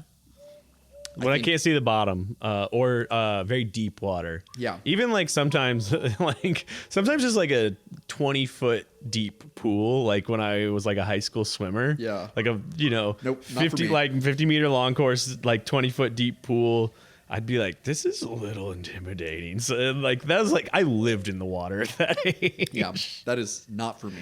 When I was a little kid, I had a recurring nightmare of Gyarados from Pokemon. It was I was explaining this dream to my wife not too long ago, actually, because I'm also I don't want to ruffle any feathers or maybe get anyone's hopes up for coverage of it, but I've been watching the first run of Pokemon cartoons. Just I make breakfast and I'll have it with my coffee, and they got to the episode where Jesse and James, Team Rocket, James buys a Magikarp. He gets ripped off and like spends all of their money on a Magikarp. And at a point in the episode, he's like, "I hate this stupid Pokemon. It doesn't even, you can't even eat it." And he like kicks it and throws it off their boat, and then it evolves into a Gyarados. And my wife was like, "Wait, so that little goldfish turned into a fucking dragon?" And my dream as a kid, I was at the Newport Aquarium, and I'm like facing a gigantic aquarium wall, dark black water, from ceiling to the floor. And I'm just like, my face is right up against the glass, and out from the dark black water, a Gyarados face just comes face to face with me, and its mouth opens, and then I would wake up because it's so scary. Dark water's very scary to me. Water monsters, even scarier, because you're out of your element in the water. Like, I mean, you're a good swimmer, but like you're no Gyarados, man. No. So back to Waterblight Ganon. The water level goes up, making it more difficult to dodge his attacks or to get your own in once you're able to. But I would say this battle not that difficult. No. Or master mode, much more difficult. All of these are insanely annoying. Because the main way they ramp them up is that if you're not doing damage fast enough, their health regains. Oh, I hate that. I hate that. So you've like really got to have the strategy down. But yeah, I got pretty OP early on. Yeah. And I had a like 45 damage great guardian sword Oh, nice. for this fight. So I was like, arrow to the face, ping, spin my guardian sword. Yeah. All right, that's phase 1, and Yeah, then yeah. just repeated it for phase 2 and was done. So yeah, and once you beat Waterblight Ganon, you've freed the Divine Beast basically, and in doing so, you have freed Mipha's spirit. As a reward for defeating Waterblight Ganon, you get 2 things right off the bat. First, you're gonna get a heart container. So now your boy's got 4 hearts, baby. I got 4 hearts and a bunch of stamina. And other than that, you also you get a little cutscene with Mipha as she appears to you as a ghost with the green flame and all the spooky. It's not spooky ghost, but you know it's spooky that there's an undead thing talking to you. I guess. Yeah. It's spooky that you could die and still be forced to hold conversations with people and like. Yeah. Well, I think within the context of the story, what's sort of it's almost more like sad is that this is a story of failure. You know? Yeah. This is all happening and- because Link failed. Yeah, and each of your experiences through the Divine Beast as we continue through will be about them being like, thanks for freeing me. I've been trapped for 100 years because I failed. I failed you. I failed the princess, and this thing beat me. Yeah. And like all the stories of the dungeons are about that. That's a good point. That's a really good point. Yeah, every champion died on their divine beast. Yeah, and they all have like a different attitude towards it. That like I think Mipha and the one we'll be doing next, what's her name, Urbosa, are probably my favorite. Yeah. Like Mipha's, like literally the other item that you're gonna get here. Yeah. It's called Mipha's Grace, and that is the character like through and through. She is this like very graceful, like grateful to have been in Link's life.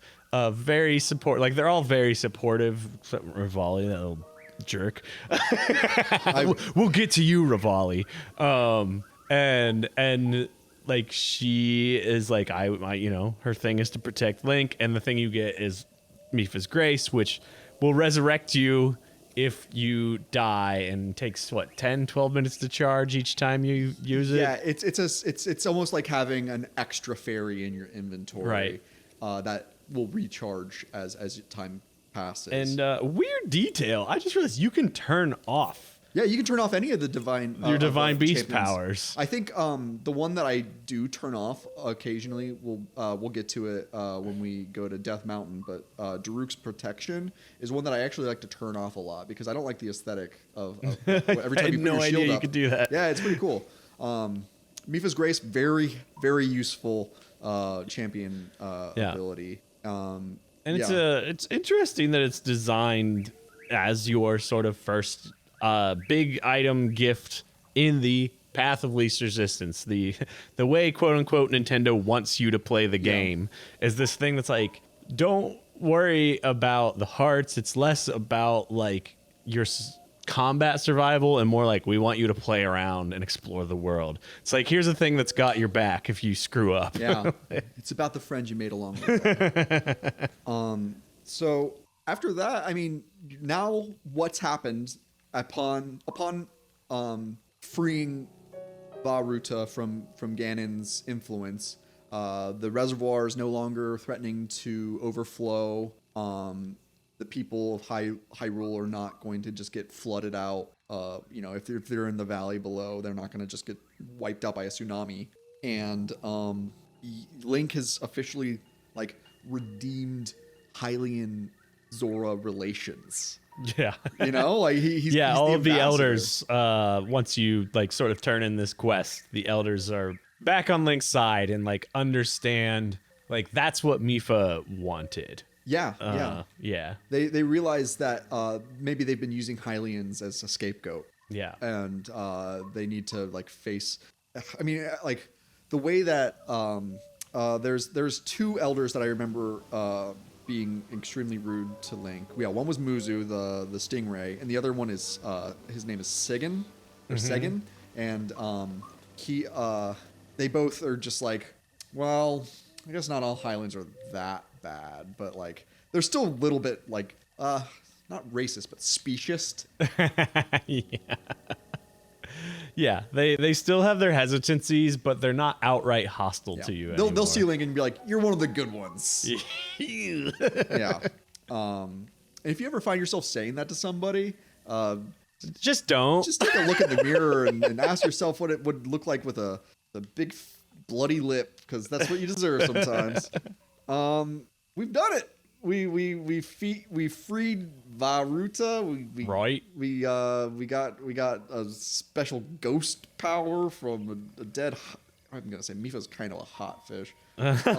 I was trying to avoid staying away from Mipha's oddly beauty as a fish person. Not I'm not trying to get weird with fish, but if you're like into like human fish like hybrids, you're not a furry. Are you like a scaly? I don't know. Not to yuck anybody's yum. No, not at all. I mean, everything has its place. I remember I did think that I think the first instance of me being like, oh, like human animal hybrids, okay, was Chitara from Thundercats. Yeah. But that was just basically like Catwoman. Like, right. Yeah, whatever.